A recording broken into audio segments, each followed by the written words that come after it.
Welcome everybody to this live talk today on the topic of Lego service design with my guests who come from Spain and Colombia. They work at Empathy Strategic Design Studio, and today they're going to share some real case studies, insights, as well as some advice to help you if you've ever wanted to use service design in the Lego sector. In the first place, what's service design all about? It's really about creating a great customer experience. So if you've been wanting to have a systematic approach to do that, I think you're going to learn so much today with our guests, Macarena, Castro, and Miguel Vieira from Empathy Strategic Design Studio. They're going to be there in just a second, but before, I would love for you to do two things. First, please share this live with your community, with your network right now, so they can join us for the discussion and also the lightning networking round,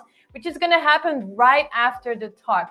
That would mean a lot to me if you were to share, because this is all about promoting education, legal design, and what you can do about it. And the second thing is share in the chat where in the world you are tuning in from, so we can start interacting together. Sounds good? I'll play a little jingle and then I'll be back with my guests, Macarena and Miguel, for this amazing live talk on the topic of Lego service design. Inequalities will what? Change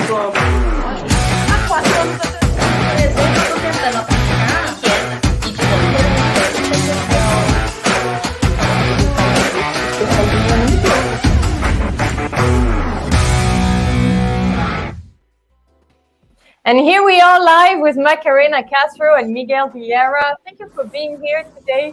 Would you like to briefly present yourself? Maybe ladies first, Macarena.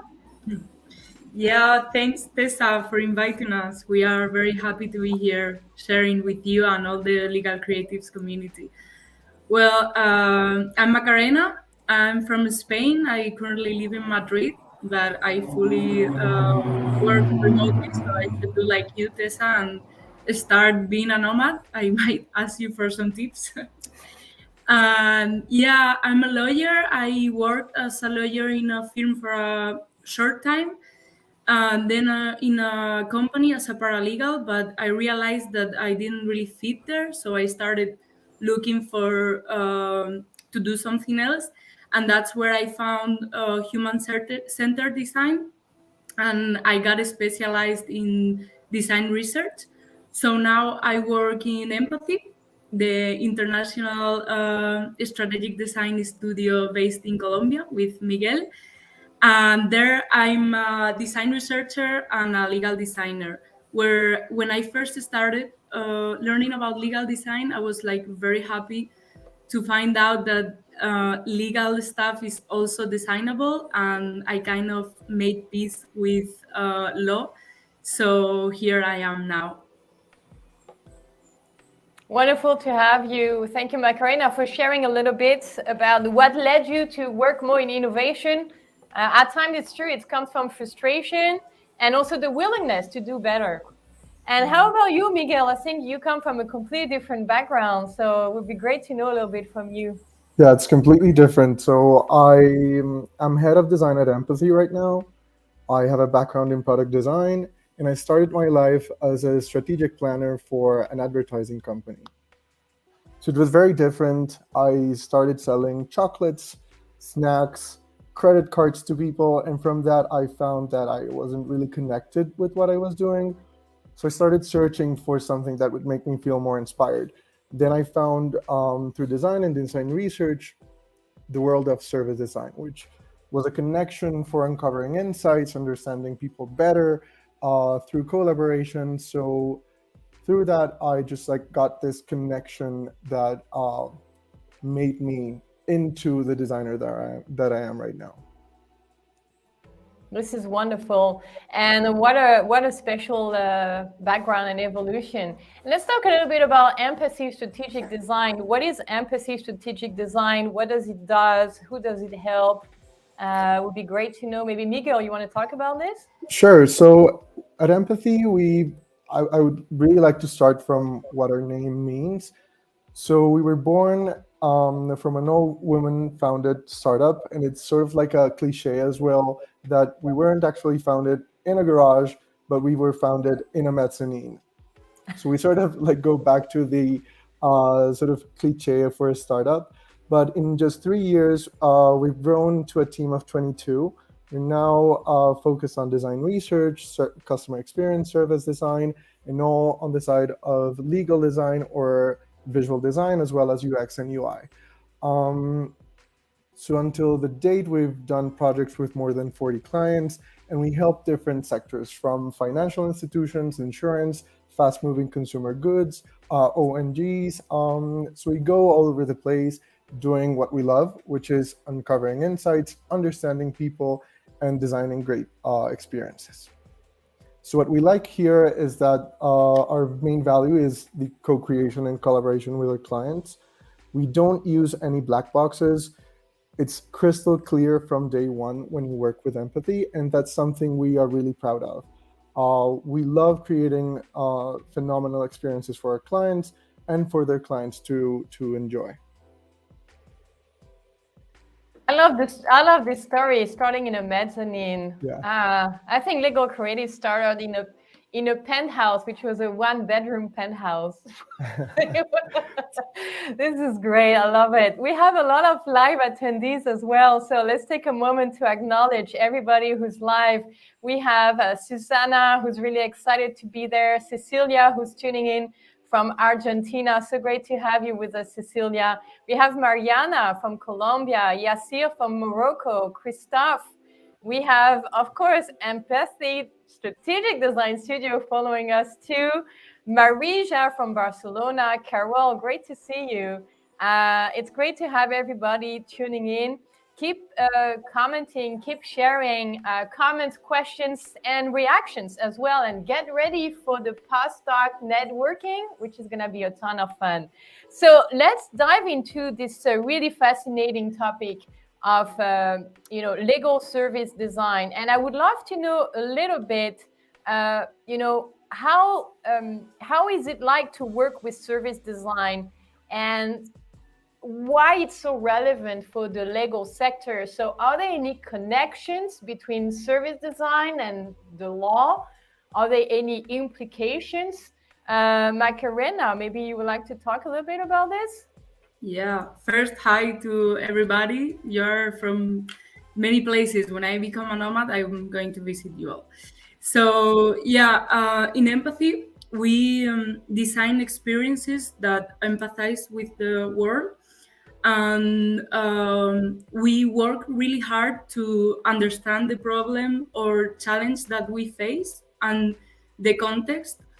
So we use the double diamond method, and this has 4 phases. The first one is like discovering about the problem. We sit down and get all the information that we can to understand the problem and all their context. Then we define, we put a real name to the problem. After that, we start developing. We bring many ideas that can find a solution to that problem. And then we finish delivering the solution that we think it fits the most to that problem. So when it comes to service design, we combine other disciplines that we are experts on, like UX, UI, design research. It's very important. It's not because I'm a researcher, but it is to the process, behavioral design, and also legal design. So with service design, we map the experience components to make sure they all work together. And we usually map people, artifacts, processes, and touch points, so they all communicate and they all work. So through user research, as I said, we sit down and listen to users, customers, or people to identify pains, frustrations, and opportunities. And we carefully use all that information that we collect to design the perfect experience. So how is that connected to legal sector? That is where legal design comes.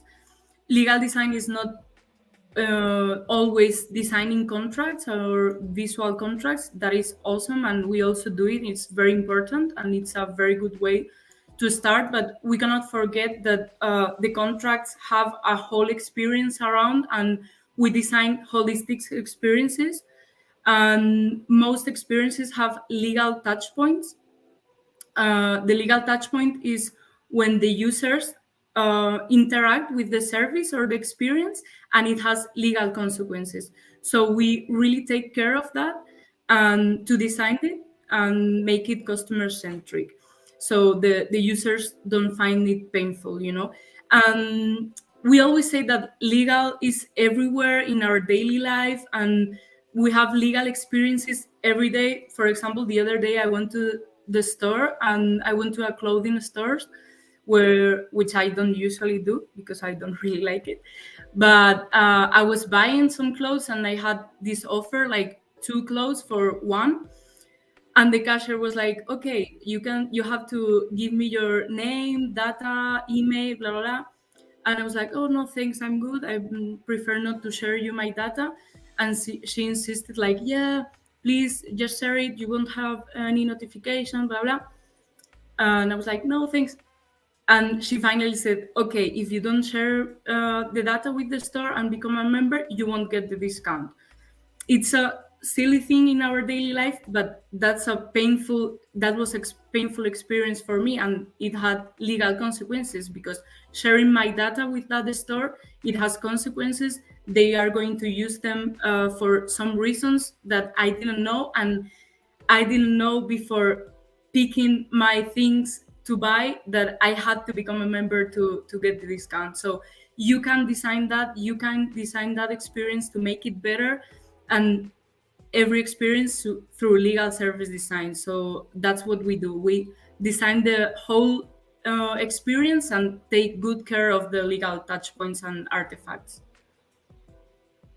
This is so interesting. I love this example. I also realize so many times when I use the online platforms and buy that, you know, there is so many legal implications that we kind of either take for granted or we kind of blindly, you know, accept whatever is proposed, when in fact we should be able to say something and to make it better. And my next question is, what about the value of service design? What's the real value of the methodology? And can you give us a successful example?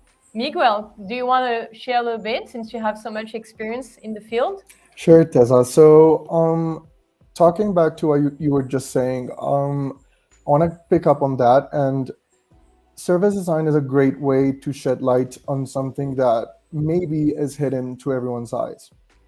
So the real value I see in service design and what we do at Empathy is that we orchestrate so that there is a collaboration in understanding what the service is and what it entails and what it affects and what it does to users or customers or people in general.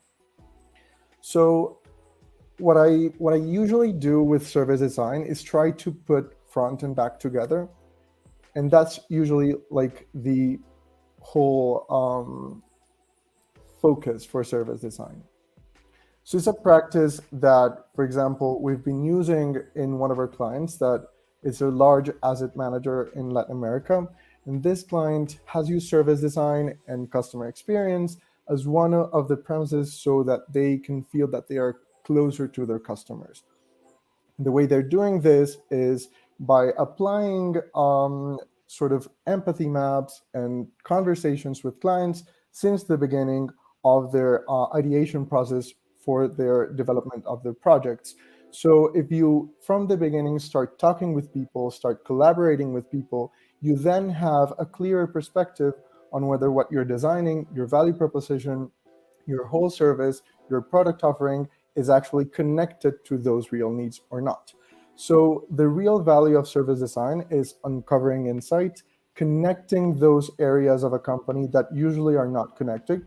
For example, in this case, the legal area might be very disconnected from the commercial area. So what do legal teams do that can ultimately affect the way you sell a product or communicate your product to your client. So through service design, what we do is we sort of like sow this needle through the company and try to understand what areas connect to each other and how they affect the experience that your client or your user is experiencing.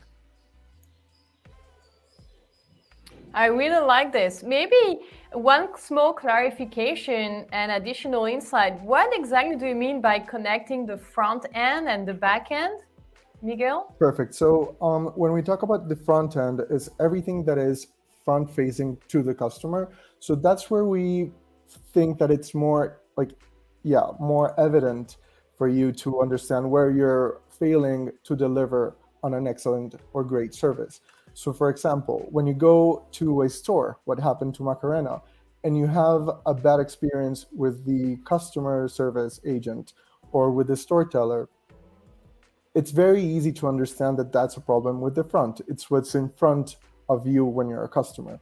But everything that happens in the back is everything that enables that service to be delivered to the customer. So everything that happens, for example, all the tech teams, all the legal teams, all the operations teams, so all of these teams that support the business, those are the other areas that we do need to orchestrate in order to provide a good service for the client.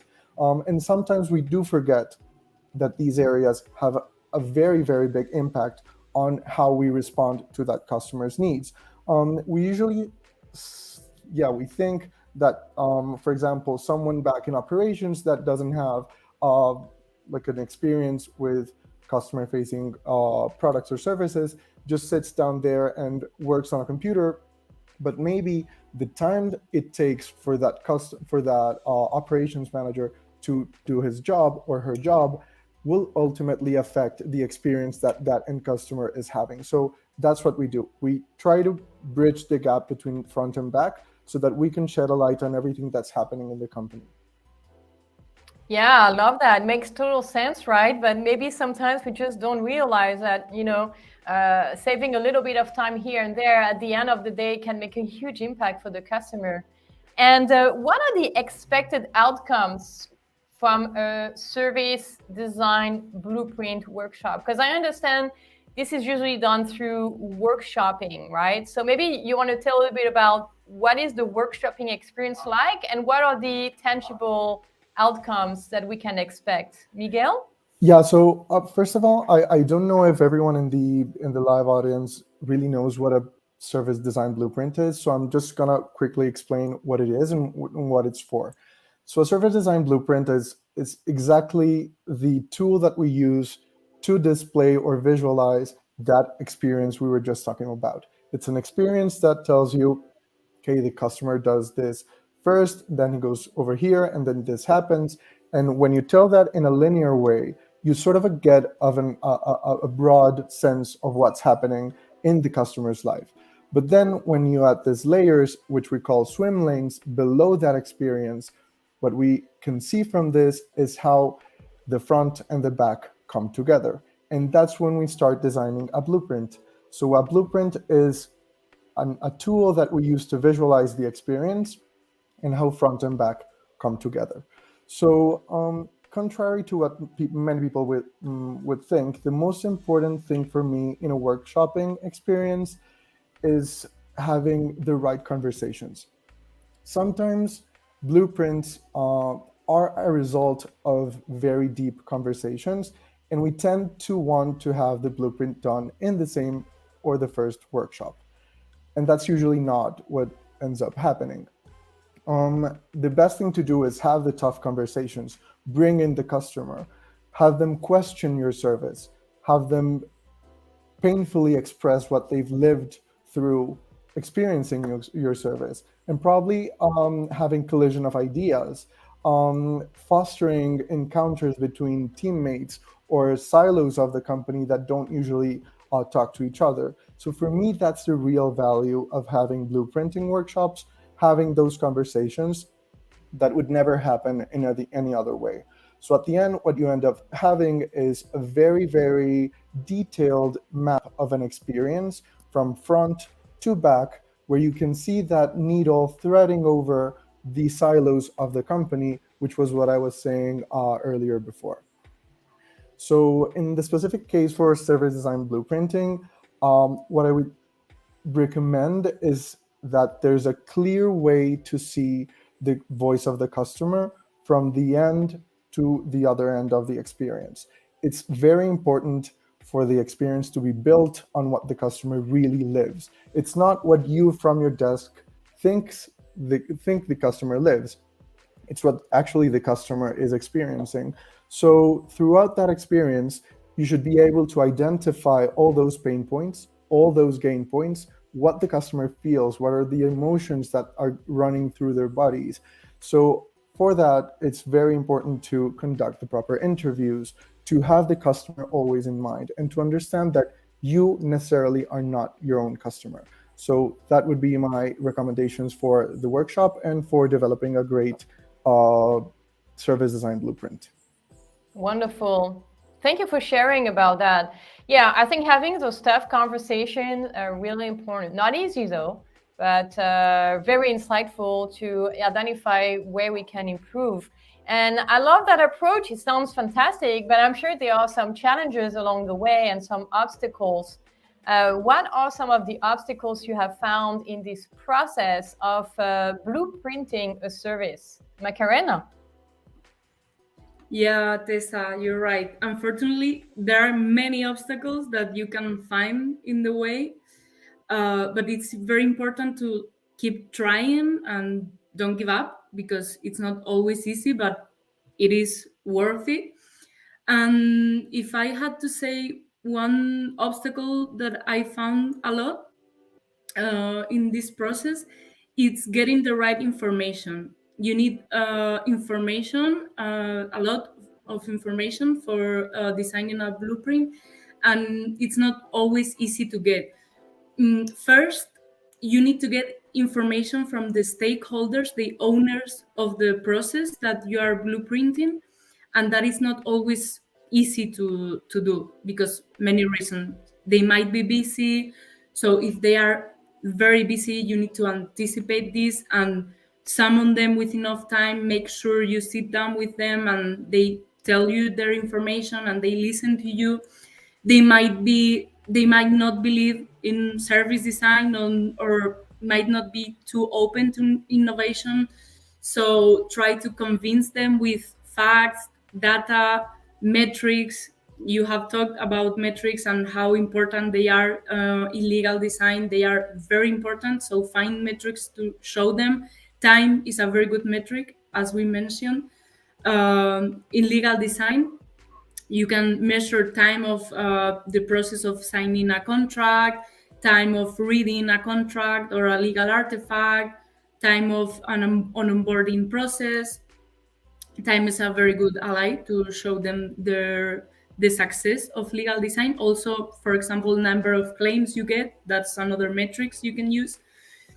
So try to convince them with that, and not try to go all the way from the beginning. Start with quick wins, short changes, and don't try to do a huge project with a very big budget. Start with a little workshop to make the right conversations and start talking about it.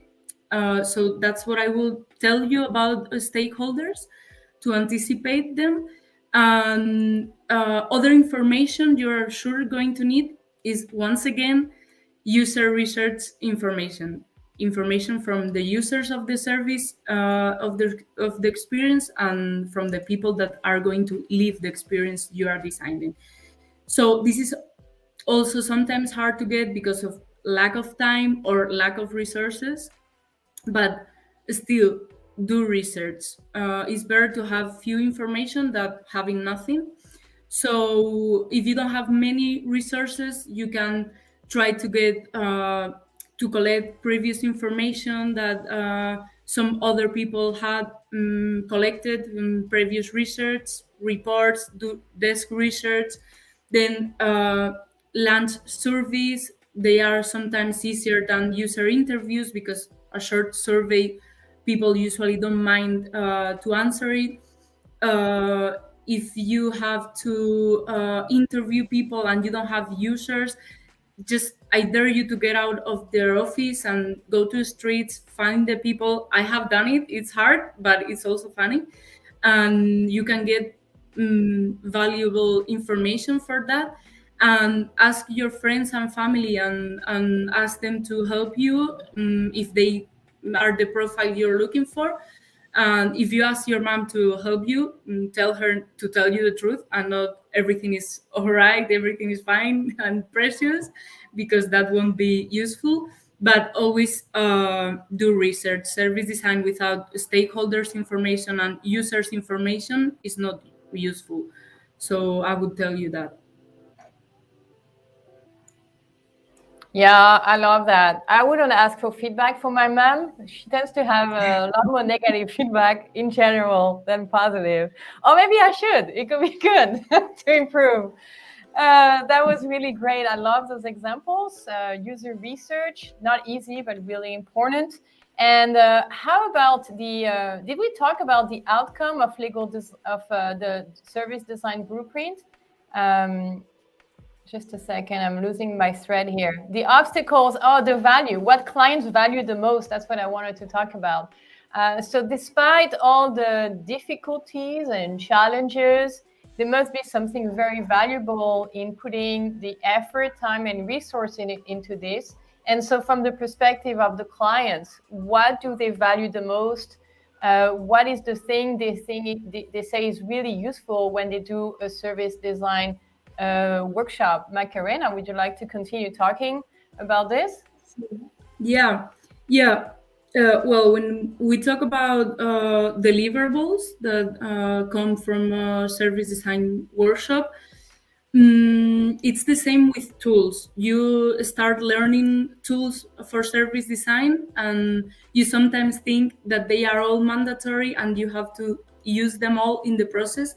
But it's very important to find the right ones, the right tools, and the right deliverables to bring to their client. You have to get your purpose very clear and then choose the tool or deliverable. I like to tell to compare this to going to the mountain. Like, you go on a Saturday or on a weekend to the mountain and you get a backpack full of equipment. You get your water, your food supplies, your light, your compass, a raincoat. I don't know. I don't know much about mountain, but yeah, you. I hope you understand. So it depends on where you go, what path you choose, when you go, the climate that is going to be, the time of the year, and your experience, what tools you are going to need, and which tools from your equipment you're going to need. So with service design is the same. You have a bag full of tools or deliverables, but you have to understand the purpose you need them for, to choose and pick what you need. Okay, so you can hack your tools and methods to your own needs.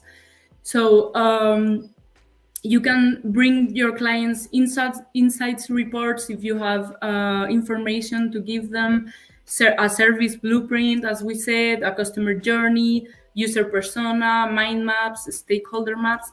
But they have to represent what you are trying to tell them. And what they value the most about those deliverables, are if they are actionable. So you need to make sure that they do something with them. They don't just hang them on the wall of their office or abandon them in a drawer. They have to be actionable. So give them tips to how to use them, make them sprint planning of implementing the service you design, suggest them actions, but make sure that they are going to use them. You can even put someone in charge and make that person responsible and tell him or her, if you don't make it happen, it won't happen. So yeah, I would say that that's the most important thing, like making the deliverables actionable. And we would like to show you talking about deliverables and service blueprints, we have built a template of a service blueprint with legal layers. Sorry. And yeah, we would love to show you that. Yeah, that would be wonderful. Let's take a look. And as you are sharing your screen, I would love to take this opportunity to invite the audience to leave a comment, whether you're watching live or even replay. Leave a comment and let us know how you like this talk, what you're learning, some insights you have. It's always great to get some feedback. We're talking a lot about having feedback, and we love to have those on the live. So let's take a look at the presentation here. Yeah. Well, hola. We are Empathy, and here is our service design blueprint with this. I know you can't see them here, but we wanted to show you the whole tool. We have these stages with the usual layers, but we added them the legal artifacts. You can see them here before better. Legal artifacts. So we ask in every moment of the service blueprint which legal artifacts intervene in every moment. So legal artifacts can be contracts, documents the user have to read or to sign, objects like cashier machine, ATM, messages that they get. Those are the legal artifacts. Legal implication. So we like to map the legal consequences that may arise from the touch points that the user have with the service. Related regulations, the laws or any regulations that we should take into account and we should consider. This is where we need the lawyers to give us that information, the expert lawyers on that exact experience, and legal agents. So who from the legal world has to intervene in this experience, which legal entities, persons, or roles come to play. So yeah, these are some layers that we have found in service blueprint legal experience.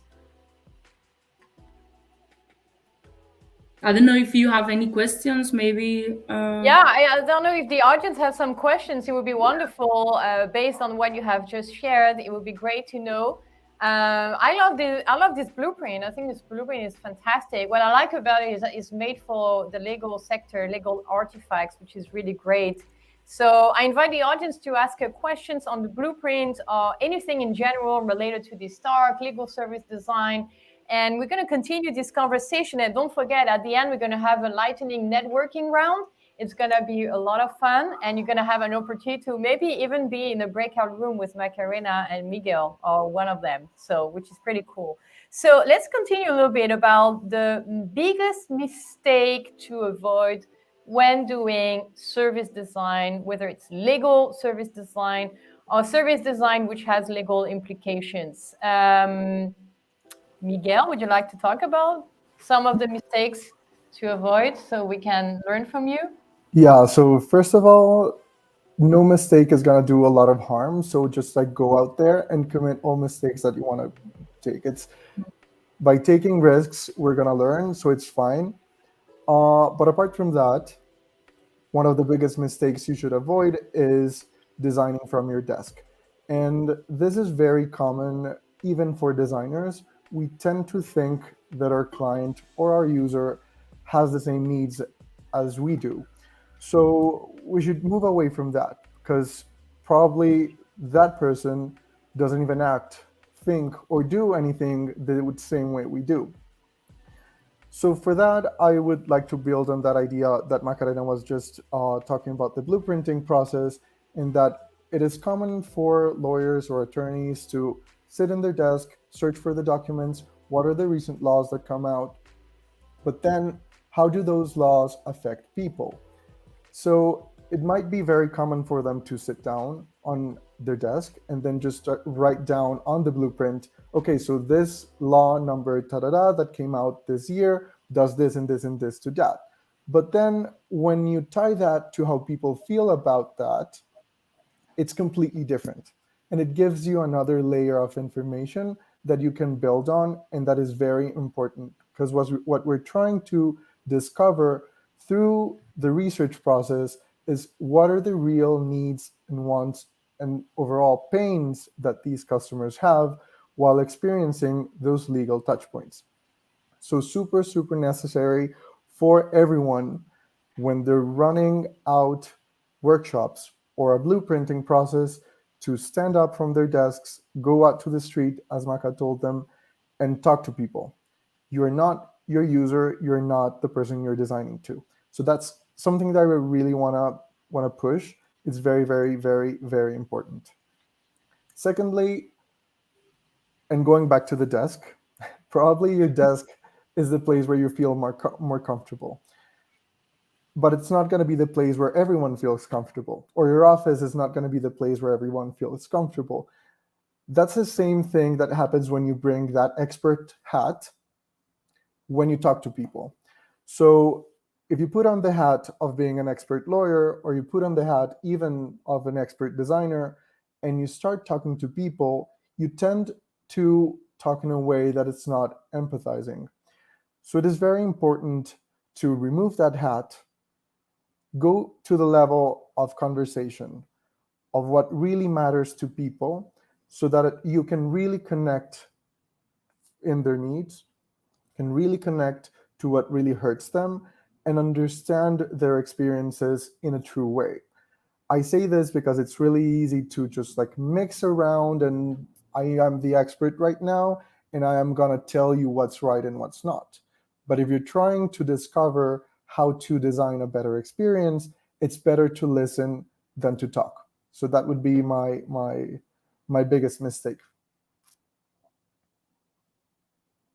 Yeah, such great insights. I love it.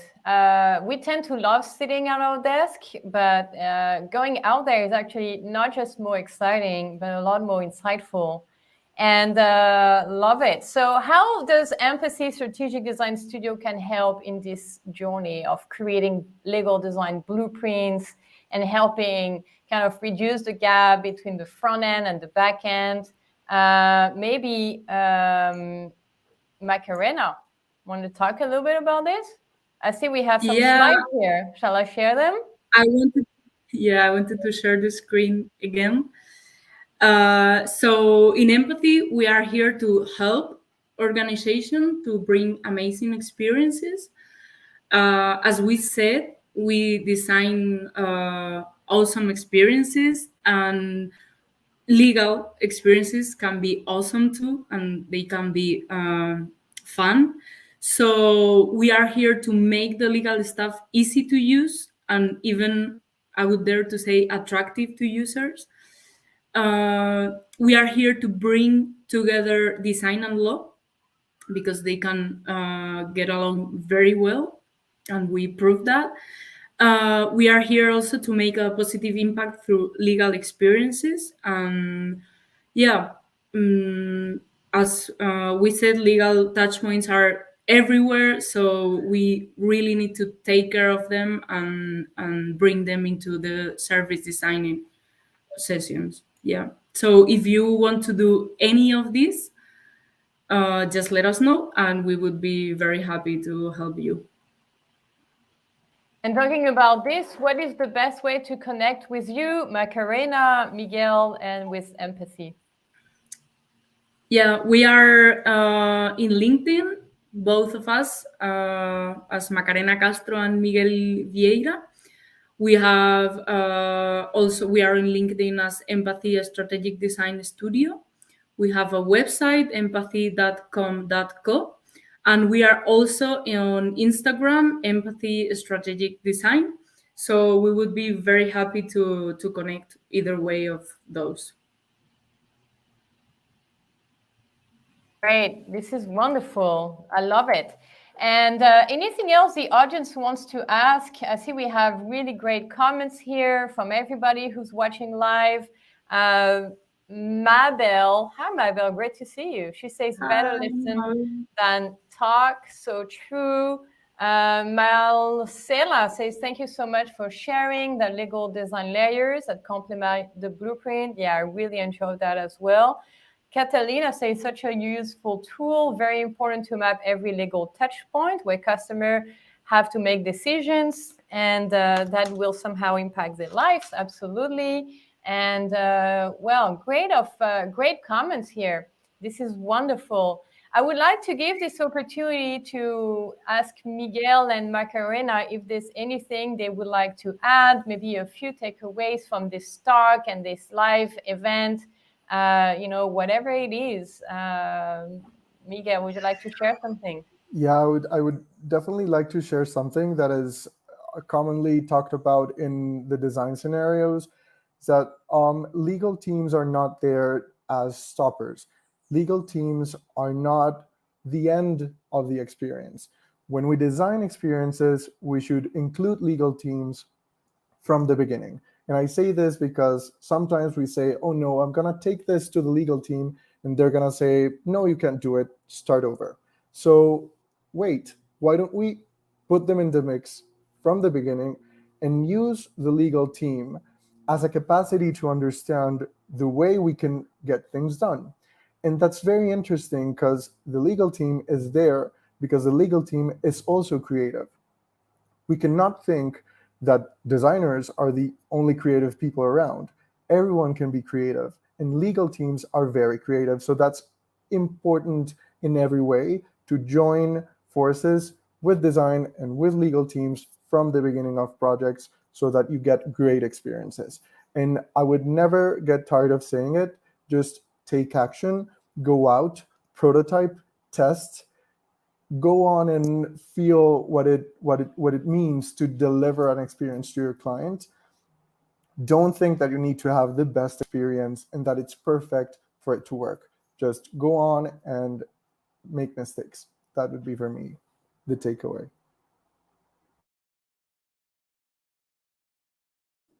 Yeah, so agree with that. Thank you so much for coming today to share. We have not finished because we're going to have a lightning round starting in just a couple of minutes after this talk. I see Rudolph says he liked very much this live, and Luz is also really excited and thanking everybody for being there. I really enjoyed it. What I enjoyed a lot about this talk is that I got to learn as well myself some new perspectives. And I think this is what is so amazing from those live discussions, is that we get to learn from each other. We get to see that others are doing amazing work, and that the work they do brings results, and that the clients, even in law, where this is very new, are having some great outcomes. And I think this is very, very inspiring for all of us. Leandro is commenting, focusing the process on the client, human-centered experience. Absolutely. I want to thank everybody for being live today, and I want to encourage you to stay for the next steps. So a couple of things you can do. First, connect with Macarena Castro and Miguel Vieira. They are available on LinkedIn. If you are watching on LinkedIn, it's easy to find them. If you're watching on YouTube or on our website or maybe on Twitter, well, you can find Macarena Castro and Miguel Vieira. You have the name right there. So I encourage you to connect, because I think there's a lot you can benefit from staying connected with amazing professionals like them. The second thing you may want to consider doing is, at Legal Creatives, we're having right now a service and organization design blueprint series and challenge. It's happening right now inside our Legal Creatives platform. And if you want to learn yourself how to do this and start this journey like Macarena and Miguel did some years ago, it could be great for you to get to have some tools and frameworks and techniques, and also to see how this methodology works. This is available on the Legal Creatives platform, which is an online platform we have designed with lots of love and dedication to help you learn how to think creatively about the law, how to innovate, and most importantly, how to have a structured approach to be more customer-centric. We also have a professional immersion starting next week. Actually, you cannot see there the date, but it's starting next week.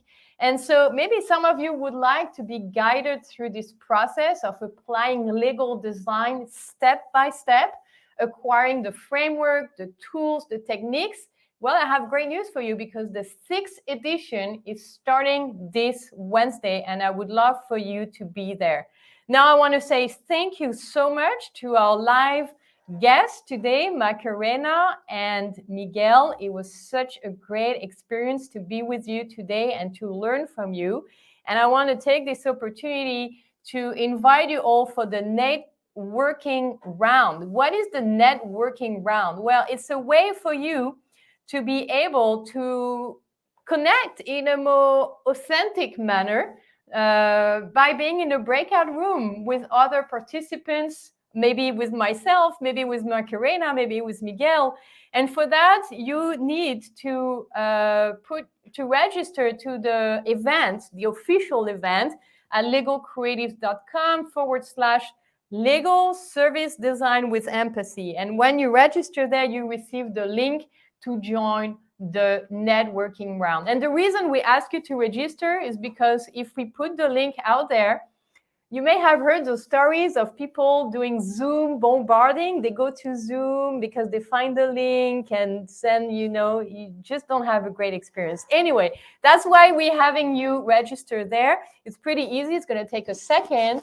And we're going to start the networking actually right now. So again, thank you, Miguel and Macarena. Are you going to be there at the networking? Yeah, sure. I'll be there. Yeah, I was reading the comments and I read one from Mabel. We need to work together, all departments as a real team, legal, marketing, HR, CEOs. I think that's like very important. Learning about design doesn't mean that you have to become a designer, but it means that you as a lawyer, if you are a lawyer, understand our methods, processes, and mindset, and that enables you to work together with design teams or other sector teams. So what I would say, and learning, if you are a designer, learning about legal design doesn't mean that you have to learn a lot about law or become a lawyer. No, that doesn't make sense. It's about learning how the lawyers work, how law is in our daily lives and experiences, and be able to work together with lawyers. So I would say that the takeaway for me is that we need to work together, lawyers, design, and all departments.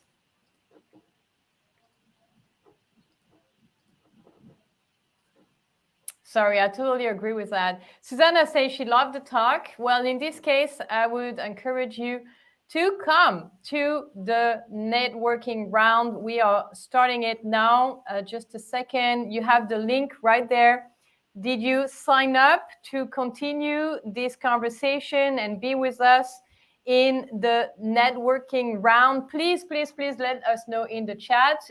All of the attendees who registered have now received an invitation to join us for the Legal Creative Spark Room networking. I'm going to have a great time doing a post discussion with you, Miguel, and Macarena. Here's the link. Who's joining us? Let us know. Here's the link again for everybody to join right there. So you can also watch the replay. You will have a link to watch the replay of this talk if you would like to revisit it and join the networking round as well. All right, everybody. And last but not least, just wanted to take this opportunity to invite you for the certification program starting on Wednesday, May 11. There are just a couple of spots available for you to take this immersion program in legal design. It's truly a great experience. So don't miss out on this opportunity. Thank you, everybody. Thank you, Miguel. Thank you, Macarena. I love this talk. I always want to continue talking more, but I think it's great we have this little networking. So Macarena, I'm going to share the link right there for you in the private chat. Okay. And you can join there. and we can have a more intimate conversation on the other side. And this is it. Thank you once again, everybody. It's been a joy, and I will see you very soon for another live talk by Legal Creatives. Connect with Macarena, connect with Miguel, connect with Empathy Strategic Design Studio. And as always, let's stay creative.